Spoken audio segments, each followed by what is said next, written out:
The maid froze at the portrait. Her white-gloved hand hung suspended in midair, trembling, pointing at the oil painting of a young boy.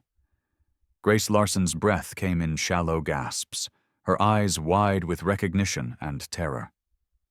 She knew she shouldn't speak, knew that what she was about to say could get her killed. But the words tore out of her anyway, desperate and broken. "Sir, please don't kill me. But that boy, he lived in my orphanage." Oscar Trentino turned from the window, his dark eyes locking onto Grace with the lethal focus of a man who'd built an empire on reading lies. The Mafia boss took one step toward her, then another, his presence filling the hallway like a gathering storm. "Say that again," he commanded, his voice dangerously quiet. Grace's eyes darted toward the corridor where his guards made their rounds. She had seconds, maybe less. "St. Catherine's Orphanage, the Bronx. We called him Frankie. Her voice cracked. "He drew lions, stone lions. He said his uncle lived in a house protected by lions." The air left Oscar's lungs. No one knew about the lions. No one except family. The wrought iron gates of the Trentino estate, guarded by 2 stone lions his grandfather had commissioned from Sicily. Francis used to climb on them every morning, pretending they were his protectors. And what Grace said next would shatter everything Oscar believed about his nephew's disappearance. She took a trembling breath, tears streaming down her face now. "He told us his real name was Francis, that someone took him, that his uncle would come for him." Her voice broke completely. "But Mr. Trentino, no one came, not until the Tuesday people took him away when he was 13. And after that, I never saw Frankie again." For 15 years, Oscar had lived with the certainty that his nephew was dead. 15 years of guilt, rage, and a tomb built from unanswered prayers.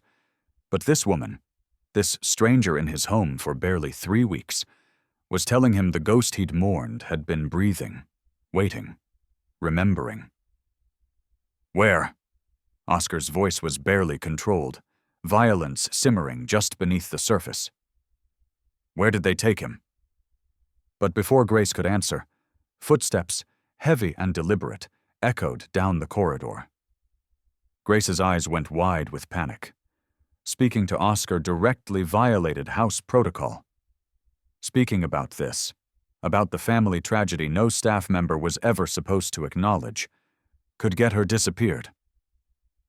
Her hands clutched her uniform, knuckles white with fear.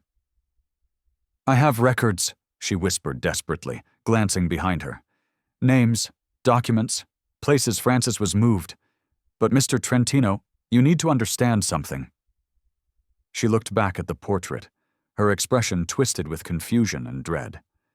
This painting, it shouldn't exist. Oscar's jaw tightened. "What are you talking about?" "Your family destroyed every image of Francis after he disappeared," Grace said, words tumbling out faster now. "Every photograph, every painting. I know because I read the police files when I was searching for him myself. The records said your sister-in-law burned everything. So how is that still hanging here? Who put it back?" The question detonated in Oscar's mind like a bomb. She was right. After Elena's breakdown, after Marco's paranoid spiral, they'd purged the house. Every reminder of Francis had been destroyed because the pain was unbearable. The mansion had been cleansed of his memory. So who had hung this portrait? And why? The footsteps stopped just outside the doorway. A shadow fell across the marble floor. Grace froze completely, terror flooding her features. She took one step back, her eyes locked on Oscar's, silently begging him not to expose her. "Mr. Trentino?" A guard's voice cut through the tension. "Everything all right, sir?" Oscar didn't break eye contact with Grace. In her face, he saw everything. Fear, guilt, desperate hope, and something else. A secret she hadn't yet spoken. A truth that would crack the foundation of his entire world. "Fine," Oscar called back, his voice cold and controlled. "Leave us." The footsteps retreated slowly, reluctantly. Grace exhaled but remained rigid, knowing this was only the beginning. Confession or consequence. Truth or terror. Oscar moved closer, his presence overwhelming, his voice dropping to a lethal whisper. "You're going to tell me everything, every name, every document, every place they moved him, and Grace."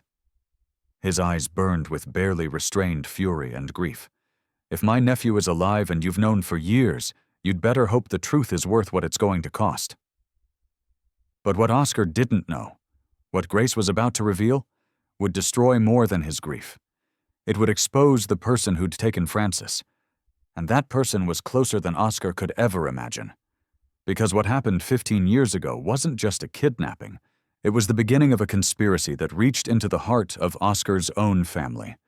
If you're enjoying this story, don't forget to subscribe, like the video, and tell us in the comments where you're watching from.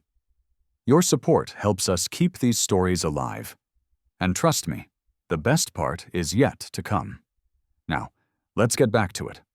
Oscar Trentino had built his empire on silence, not the kind that came from fear, though there was plenty of that. Not the kind that came from respect, though he commanded that too.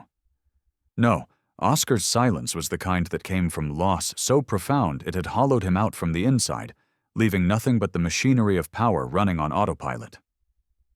Every morning at 6, he stood in this corridor. Every morning, he faced the portrait of Francis. And every morning, he made his decisions for the day: who lived, who died, which territories to expand, which debts to collect, all while staring into the painted eyes of the boy he'd failed to protect. It had been 15 years since that August night. The memory came back in fragments, the way trauma always does. The Trentino summer estate. A family dinner that was supposed to be a celebration. Marco's 42nd birthday, Elena laughing as she poured wine, Francis stealing bites of tiramisu when he thought no one was watching. Oscar remembered ruffling the boy's hair, promising to teach him to drive the vintage Alfa Romeo when he turned 16. Francis's eyes had lit up like stars. Then the gunfire. 3 shots through the dining room window, the lights cutting out. Chaos erupting as guards flooded the house. And when the smoke cleared, when they'd secured the perimeter and counted the family, Francis was gone, vanished like he'd never existed at all. The ransom call came 2 days later, a distorted voice demanding $5 million and Oscar's withdrawal from the Brooklyn docks. They paid. Of course they paid. Oscar would have burned his entire empire to ash if it meant bringing Francis home. But the drop went silent. No second call, no proof of life, no body, just silence. Marco had torn the city apart, looking for answers. Elena stopped eating, stopped sleeping, stopped speaking. She'd destroyed every photograph, every reminder of Francis, trying to kill the hope that was killing her. 3 months later, they held a funeral with an empty casket. Elena collapsed at the graveside. She never painted again. The family fractured after that. Marco's paranoia consumed him until he saw enemies in every shadow, threats in every conversation. He died of a heart attack 5 years later. Or maybe it was the weight of grief that stopped his heart. Elena followed him within a year, her body finally giving up what her spirit had abandoned long ago. And Oscar? Oscar had inherited the empire, the power, the blood-soaked legacy. But he'd also inherited the guilt, because he'd been there that night. He'd been the one Francis had looked to for protection. And he'd failed, so every morning he stood here. Every morning he let the painted eyes judge him. Every morning he made his decisions while carrying the weight of the one decision that mattered most. The choice to keep breathing when Francis couldn't. The portrait had become his penance, his paralysis, his permission to be the monster the world expected, because what did morality matter when you'd already lost everything that made you human? Until today. Until Grace Larson pointed at that portrait and whispered words that changed everything. He lived in my orphanage. Grace's hands shook as she pulled a folded photograph from inside her uniform pocket. The edges were worn, The image faded, but Oscar could make out a group of children standing in front of a brick building. Grace pointed to a boy in the back row, maybe 10 years old, his face turned slightly away from the camera as if trying to hide. "That's Frankie," she whispered. "He never smiled for pictures, never told us why." Oscar stared at the photograph, his chest constricting. The boy's profile, the way he held his shoulders, it was Francis. Older than the last time Oscar had seen him, thinner, haunted, but unmistakably his nephew. "He had nightmares," Grace continued, her voice barely audible. "Every night for the first year he was there, he'd wake up screaming about men in masks, about gunfire, about a big house with stone lions at the gates." She looked up at Oscar, tears streaming down her face. "He said the lions were supposed to protect him, but they didn't. He said he failed them." Oscar's breath caught. Francis had thought he was the failure. An 8-year-old child, stolen from his family, had carried that guilt. "The nuns tried to tell him his name was Daniel Reeves," Grace went on. "That's what the papers said. That's what the state records said. But Frankie refused to answer to it. He'd correct them every single time. 'My real name is Francis. My uncle is Oscar Trentino. He's going to come find me.'" Her voice broke. But no one believed him. They said he was delusional, traumatized, making up stories about a fantasy family because he couldn't accept he'd been abandoned. "He wasn't abandoned," Oscar said, his voice raw. "He was taken. We searched. We searched everywhere." "I know," Grace said. "I believe you. But the system didn't. Or maybe—" She hesitated, choosing her words carefully. "Maybe someone made sure the system wouldn't look too closely. Because when the Tuesday people came for him when he was 13, when they took him away with those forged adoption papers, no one questioned it. Not the nuns, not the social workers. No one." Before Oscar could respond, the library door opened. Sal Benedetti, Oscar's consigliere for 20 years, stepped into the corridor. His eyes moved from Oscar to Grace, then to the portrait, his expression darkening with understanding. "Boss?" Sal said carefully. "A word. In private." Oscar nodded once. Grace retreated down the hallway, clutching the photograph to her chest. Sal waited until she was out of earshot before speaking.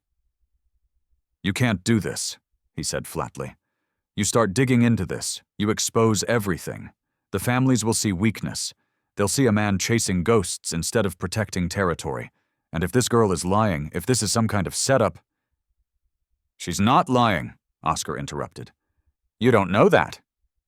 "She knows about the lions, Sal. She knows things only Francis would know." Sal's jaw tightened. "Then you know what this means. Someone trafficked your nephew through the system. Someone with enough power to forge documents, to silence institutions, to make a Trentino disappear without a trace. You open this door, you're declaring war on ghosts. Maybe ghosts inside our own organization." Oscar turned back to the portrait, his reflection ghosting across the painted surface.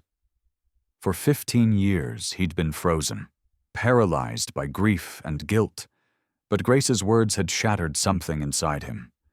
Not his control, but his resignation.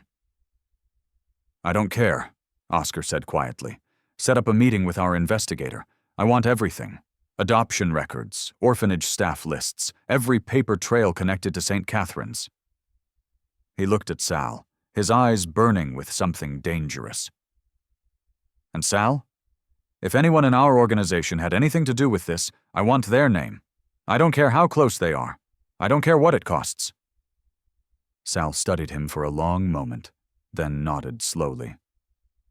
"You're sure about this?" Oscar's gaze returned to Francis's painted eyes. "I failed him once. I won't fail him again." St. Catherine's orphanage rose from the Bronx streets like a tombstone. The 3-story brick building had been condemned for 5 years, its windows boarded up, its walls covered in layers of graffiti that couldn't quite hide the rot beneath. A rusted chain-link fence surrounded the property, but the gate hung open, twisted off its hinges by time and vandals. Oscar stepped through first, his hand instinctively moving to the weapon concealed beneath his coat. Grace followed close behind, her breathing shallow as memories she'd tried to bury came crawling back. "This way," she whispered, leading him past the crumbling front steps to a side entrance where the plywood had been pried loose. Inside, the air was thick with mold and decay. Broken glass crunched under their feet. Sunlight filtered through gaps in the boarded windows, casting skeletal shadows across walls covered in peeling paint. Grace moved through the ruins like she was walking through a nightmare made solid. Down the main corridor, past doorways that opened into gutted classrooms, until she stopped in front of what had once been an administrative office. The door hung crooked on broken hinges. "This is where they brought the children," Grace said, her voice hollow. "Every Tuesday at noon. The nuns would tell us they were going to their forever families, that we should be happy for them. But we knew. All of us knew." Oscar stepped inside. The room was stripped bare except for debris and the remnants of furniture too damaged to salvage. But Grace walked directly to the far wall, to a window that overlooked an alley choked with weeds. "They'd make them wait here," she continued, "sometimes for hours, and the children, they'd get so scared. Some would cry, some would try to run, but the Tuesday people always had papers, official-looking documents. The nuns never questioned them." She knelt by the windowsill, her fingers tracing something carved into the old wood. Oscar moved closer, pulling out his phone to shine light on the surface. The letters were crude, scratched with something sharp. Maybe a paperclip, maybe a nail. But they were deliberate, desperate. "Francis T. Uncle Oscar will come." The world tilted. Oscar's hand shot out to brace against the wall as his vision blurred. 15 years ago, his nephew had sat in this room, waiting to be taken by people who'd trafficked him like cargo, and he'd carved this message, a prayer, a promise he'd made to himself. "He wrote it the day before they took him," Grace said, her voice breaking. "I watched him do it. He was 13. He'd been at St. Catherine's for 5 years by then, and he still believed you'd find him." She looked up at Oscar, tears cutting tracks through the dust on her face. "I wanted to help him. I swear I did. But I was only 11. I was terrified. The Tuesday people, they were so cold, so official. And I thought—" She couldn't finish. Her hands covered her face as sobs racked her body. Oscar knelt beside her, his own grief a physical weight crushing his chest. He reached out, his fingers touching the carved letters. Francis had been here, had waited here, had believed, even after years of abandonment, that Oscar would come. But Oscar hadn't come. Not in time. Not before the Tuesday people had erased his nephew from existence.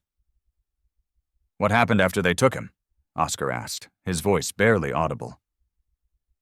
Grace looked at the message on the windowsill, at the desperate hope carved into wood.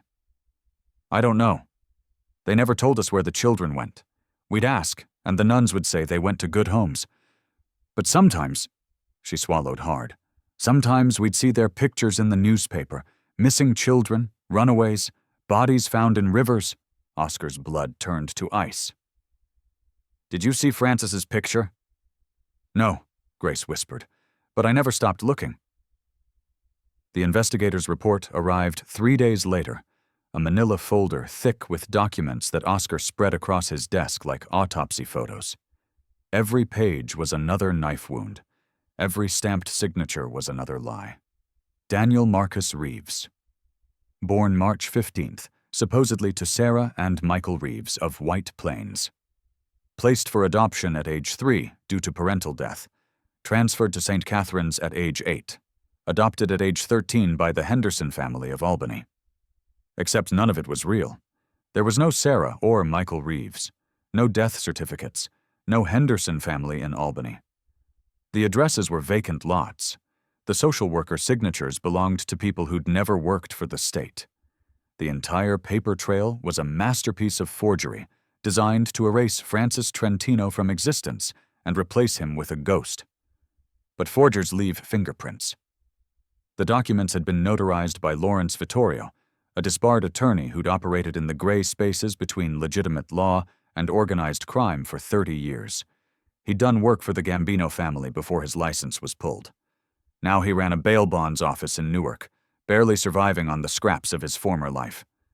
Oscar found him there on a Tuesday evening, alone in his office above a pawn shop. Vittorio looked up from his paperwork as Oscar entered, and the color drained from his face. He didn't reach for a weapon, didn't try to run. Men like Vittorio knew when their debts had come due.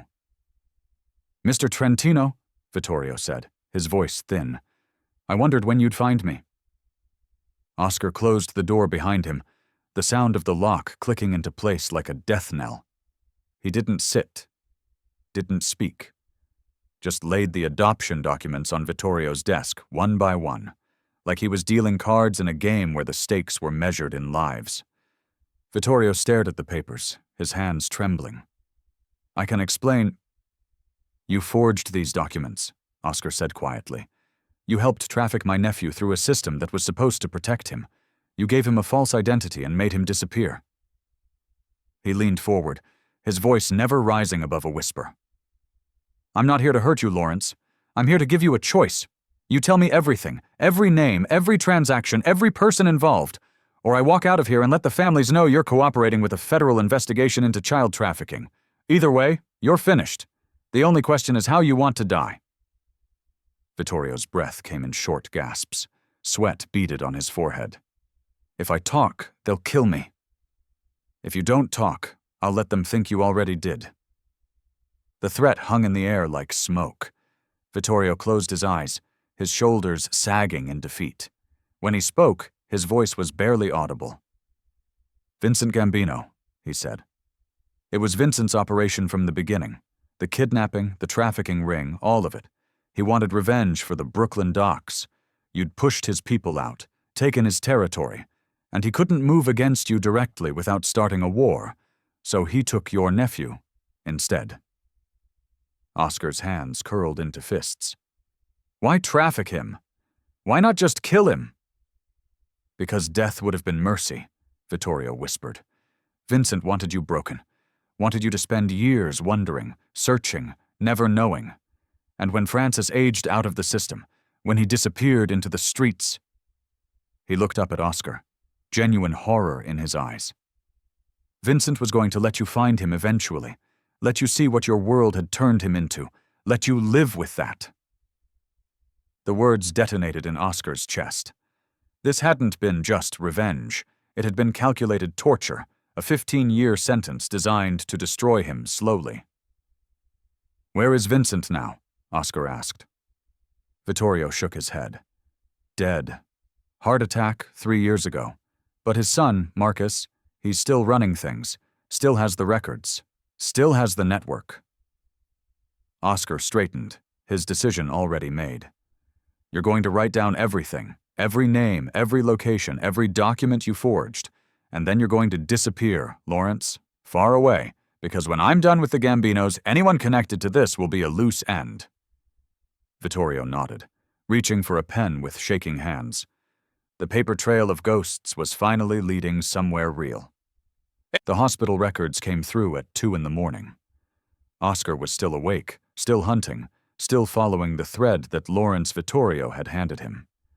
His investigator had pulled every admission record for Daniel Reeves in the tri-state area, and there it was, County General 6 years ago.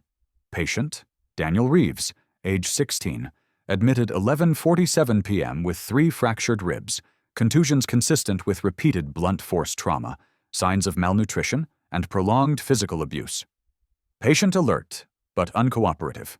Refused to provide emergency contact information. Placed under observation. And then, 3 hours later, patient missing. Last seen 2:30 a.m., left AMA.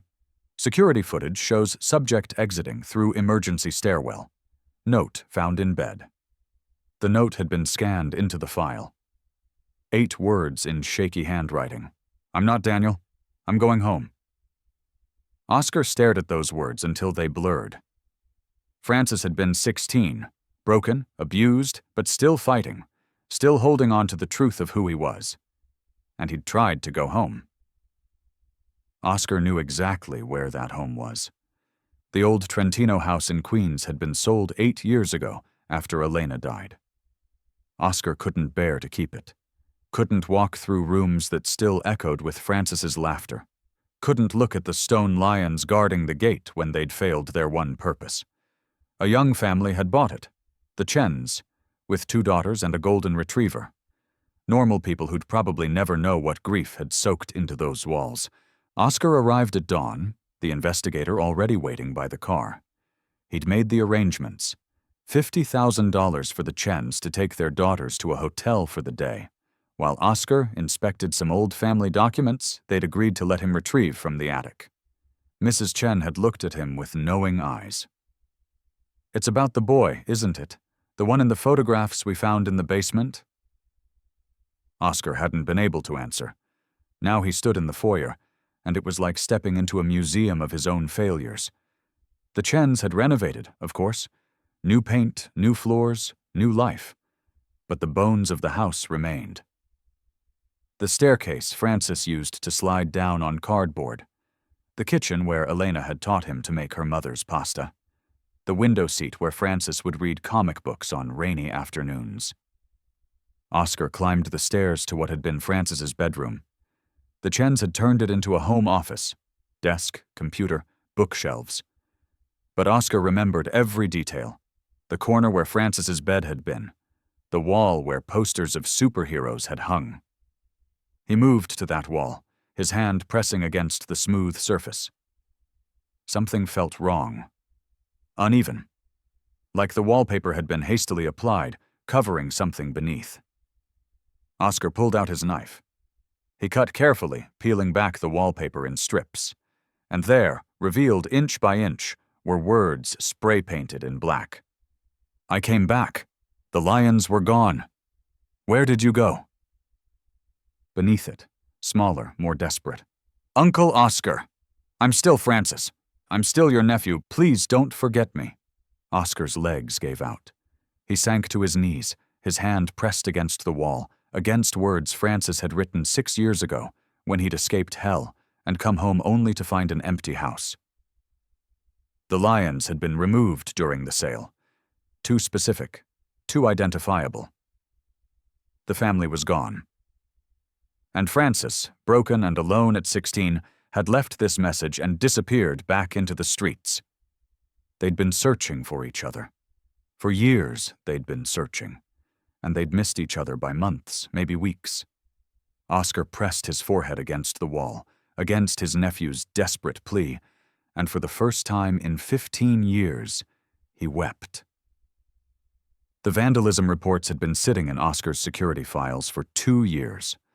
Minor incidents his men had documented but never acted on. Graffiti appearing on walls near community centers, youth shelters, after-school programs. Always the same symbol. A small toy soldier, spray-painted in red, no bigger than a palm print. Oscar had never given them a second thought. The city was full of taggers marking territory, artists seeking recognition. But now, with Grace standing beside him in his office, staring at the surveillance photos spread across his desk, everything changed. "That's Francis's symbol," Grace whispered, her finger hovering over one of the images. "He used to draw it everywhere at St. Catherine's. On his notebooks, on the walls, in the margins of books.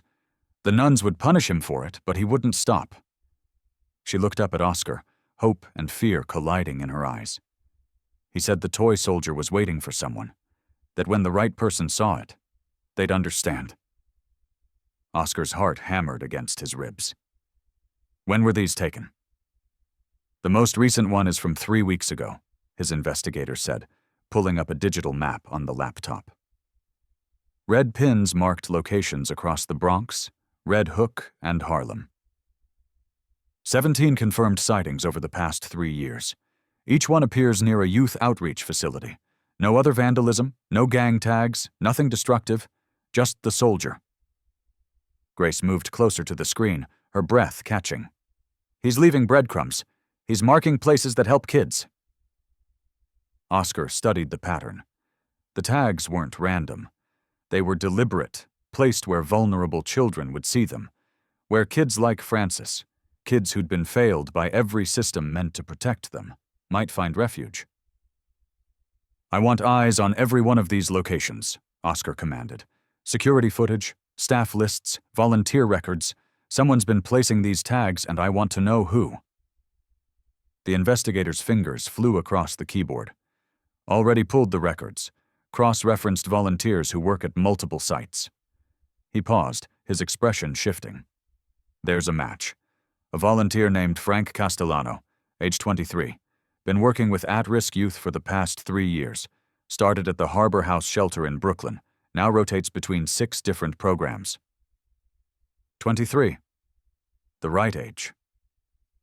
Oscar's throat tightened. "Physical description?" he asked, his voice barely steady. The investigator pulled up a volunteer application. No photo, but the details were there. Male, 5'11", dark hair, blue eyes. Under emergency contact, none listed. Under previous experience, street outreach, peer counseling, trauma support. Grace's hand found Oscar's arm, gripping tight. "It's him. It has to be him." Oscar stared at the name. Frank Castellano. Francis had changed his identity again, but he'd kept his initials. Kept some piece of himself alive, despite everything they'd done to erase him. "Where is he now?" Oscar demanded. The investigator checked his watch. According to the schedule, Frank Castellano is running an art therapy session at Harbor House in 40 minutes. Oscar was already moving, grabbing his coat, his keys. 15 years of searching. 15 years of guilt and grief and rage. And now, finally, a name. A location. A chance. "Get the car," he ordered, "and tell the driver not to stop for anything." Grace followed him toward the door, but Oscar paused at the threshold, looking back at the surveillance photo of the toy soldier tag. Small, defiant, still waiting after all these years. Francis had been leaving messages, not for the world, for Oscar, and Oscar had finally learned how to read them. Harbor House sat on a corner in Red Hook, sandwiched between a bodega and a laundromat.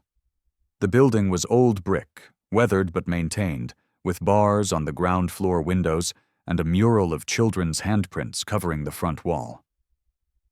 Oscar's car idled half a block away, engine running, while he stared through the second-floor windows where light spilled out into the dusk. He could see them. Teenagers clustered around tables, paintbrushes in hand, working on what looked like canvas panels. And at the center, guiding them, correcting technique, laughing at something one of them said. A young man with dark hair and his back turned to the window. Oscar's heart stopped when the man turned his head, profile catching the light. Francis. Not the 8-year-old child who'd been stolen. Not the boy in the portrait. But the man that child had survived to become. Taller, lean, his face harder than it should be at 23. But the eyes. Even from this distance, Oscar recognized those eyes. Elena's eyes. "Wait here," Oscar told his driver, his voice rough. He crossed the street alone, unarmed except for the small metal toy soldier he'd carried in his pocket for 15 years. The one Francis had left on the dining room table the night he was taken, forgotten in the chaos. Oscar had kept it like a talisman, like a prayer, like proof that his nephew had existed. The shelter's door was unlocked. Oscar climbed the stairs, each step feeling like walking toward judgment. He could hear voices now, laughter, the scrape of chairs, someone asking about mixing colors. Normal sounds. Safe sounds. He reached the doorway and stopped. Francis stood with his back to the door, leaning over a girl's canvas, showing her how to blend shadow. His hands moved with careful precision. Elena's hands, her artist's grace. Oscar's throat closed. One of the teenagers noticed him first. Frank? There's someone here." Francis turned, and their eyes met across the room. Time collapsed. Oscar saw recognition flicker across Francis's face, confusion, then shock, then something raw and painful that looked like hope fighting with betrayal. Francis didn't move, didn't speak. His body positioned itself subtly between Oscar and the teenagers, protective, a wall of flesh against whatever threat Oscar might represent. Oscar understood. These kids were what Francis had been, vulnerable, abandoned, failed by every system meant to protect them. And Francis was guarding them from men like Oscar, from the world that had destroyed him. Slowly, deliberately, Oscar removed his coat, let it drop to the floor, raised his hands, showing he was unarmed. The teenagers watched, confused, sensing something significant was happening but not understanding what. Oscar reached into his pocket and withdrew the toy soldier. Small, dented, painted green with flecks of gold. He held it out in his palm like an offering, like a confession. "You left this behind 15 years ago," Oscar said, his voice breaking. "I've been carrying it every day since." Francis stared at the toy soldier. His face went white. His hands began to shake. "Uncle Oscar?" The name came out strangled, disbelieving, a question that held 15 years of abandonment and hope and rage. "Francis," Oscar whispered, "I never stopped looking for you. I swear to God, I never stopped." Francis crossed the room in 3 steps, his hand reaching out, fingers closing around the toy soldier. The moment he touched it, the dam broke. His knees buckled, and Oscar caught him, pulling his nephew against his chest as Francis shattered in his arms. 15 years of survival, of trauma, of waiting finally collapsing into grief. "You came," Francis sobbed into Oscar's shoulder. "You finally came." "I'm here," Oscar said, his own tears falling into Francis's hair. "I'm here. I'm so sorry, I'm here now." The mansion felt like a mausoleum. Francis stood in the foyer, his hands shoved deep in his pockets, his eyes taking in the marble floors, the crystal chandeliers, the portraits of ancestors he barely remembered. Oscar watched him from the doorway, seeing his home through his nephew's eyes. All this wealth, all this power, and it hadn't been enough to protect one child. "This is what you chose," Francis said quietly. "After I was taken, after my parents died, you chose this." He gestured at the opulence surrounding them. The empire, the violence, the blood. Oscar's jaw tightened. "I chose survival. I chose to build something strong enough that what happened to you could never happen again." "But it did happen again," Francis shot back, turning to face him. "It happens every day. Kids disappear into systems built by men like you, men who trade power and territory like it's a game, and children are just collateral damage." His voice cracked. "Vincent Gambino took me because of your world, because you were too busy building an empire to see the war you were creating." The words landed like bullets. Oscar had spent 15 years carrying guilt, but hearing it spoken aloud by Francis, by the boy he'd failed, was a different kind of devastation. "You're right," Oscar said, his voice raw. "Everything you're saying is right. My world destroyed you, and I'll carry that for the rest of my life." They moved to Oscar's study, and the night stretched out before them. Neither man could sleep. Neither man could stop talking. 15 years of silence demanding to be broken. Oscar told him about the searches, the false leads that ended in morgues, the informants who took his money and gave him nothing, the way he'd torn the city apart looking for a ghost, how Marco had died still searching, how Elena had burned herself out trying to forget. "She thought letting go would save her," Oscar said, staring into his untouched whiskey. "But it killed her instead. And I thought burying myself in this life would be penance, would be enough." Francis listened, his face unreadable. Then he began to speak, and Oscar heard horrors he'd only imagined in his worst nightmares. The orphanage, the Tuesday people, the family that wasn't a family, a trafficking network that moved children like merchandise, the beatings when he insisted his name was Francis, the years of being told he was crazy, delusional, abandoned. "I escaped when I was 16, Francis said. "Broke 3 ribs getting out a window, but I ran. I went to our old house and you were gone. The lions were gone. Everything was gone." He looked at Oscar with eyes that had seen too much. "I thought you'd given up. Thought you'd decided I wasn't worth remembering." "Never," Oscar whispered. "Not for 1 second." "I know that now," Francis said. "But I was 16 and broken, and I had to make a choice. Keep being Francis Trentino. Keep being a victim of your world. Or become someone else. Someone who could survive." He leaned forward. "So I became Frank.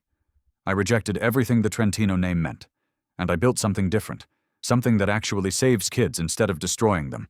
The anger beneath his words was justified, and Oscar didn't flinch from it. "Teach me," Oscar said finally. "Teach me how to do what you do, how to protect without destroying." Francis studied him for a long moment. "That's going to take more than 1 night, Uncle Oscar." "Then we'll take as many nights as we need." Slowly, painfully, something began to shift between them. Not forgiveness. That would take years. But understanding, recognition. 2 men shaped by the same tragedy, finding a way forward together. Marcus Gambino's file sat on Oscar's desk like a death warrant. Vincent's son had inherited more than the family business. He'd inherited the trafficking network, the falsified documents, the corruption that had stolen Francis 15 years ago. 1 phone call, 1 order, and Marcus would disappear. Clean. Permanent. The kind of justice Oscar's world understood. Francis stood across from him, arms crossed, jaw set. "You're thinking about killing him." It wasn't a question. Oscar didn't deny it. "He destroyed you," Oscar said quietly. "His father destroyed our family. The network they built is still operating, still taking kids. They deserve to die." "Maybe," Francis said. "But you have a choice, Uncle Oscar. You can kill them, make them disappear, and feel satisfied for maybe a day. Or you can destroy what they built so completely that no other kid disappears the way I did." He leaned forward, his voice hard. "One path is easy. One path changes everything. Which man do you want to be?" The question hung between them like a challenge. Oscar made his choice 3 days later, walking into a federal building with evidence that would dismantle not just the Gambino operation, but implicate 5 crime families in a trafficking network that had operated for 20 years. His testimony was given in a closed hearing, his voice steady as he named names, detailed operations, provided documentation that Lawrence Vittorio had given him before disappearing into witness protection. Sal Benedetti tried to stop him. "You're signing your own death warrant. The families will never forgive this." "Good," Oscar said. "Let them come." But death didn't come. Instead, indictments did. Federal raids. Arrests that rippled through the city's underworld like an earthquake. The trafficking network collapsed under the weight of testimony from children who'd survived it, emboldened by Oscar's willingness to speak truth to power. And while the legal machinery ground forward, Oscar poured his resources into something that would outlast any empire built on violence. The Harbor House Foundation expanded. 5 new shelters opened across the city, each one a safe harbor for kids the system had failed. Francis became director, Grace his operations manager, and together they built something that actually saved lives instead of destroying them. The unveiling happened on a Saturday morning. Harbor House's main hall was packed with kids, volunteers, community members who'd watched the foundation grow. The portrait hung on the wall, not in a mansion's shadowed corridor, but here, in the light streaming through windows that faced the street. It showed Oscar and Francis standing together, not in suits and power, but in jeans and paint-stained shirts, surrounded by the teenagers they'd been working with. Grace stood beside them in the painting, her hand resting on Francis's shoulder. "This is what protection looks like," Francis said to the crowd. "Not walls and guards and control, but community, safety, the freedom to heal." Oscar stood beside his nephew, looking at the portrait, at the faces of children who would never know the horror Francis had survived because of the work they were doing. He'd spent 15 years trying to build something strong enough to protect his family. He'd failed spectacularly. But maybe finally, he was learning what protection actually meant. Not control, not power, but giving people the freedom to be safe, to be seen, to come home. Grace caught his eye and smiled, not with forgiveness, because that wasn't hers to give, but with something better. Recognition, partnership, hope. The maid who'd frozen at a portrait had helped a Mafia boss find his truth, and together they'd built something worth protecting.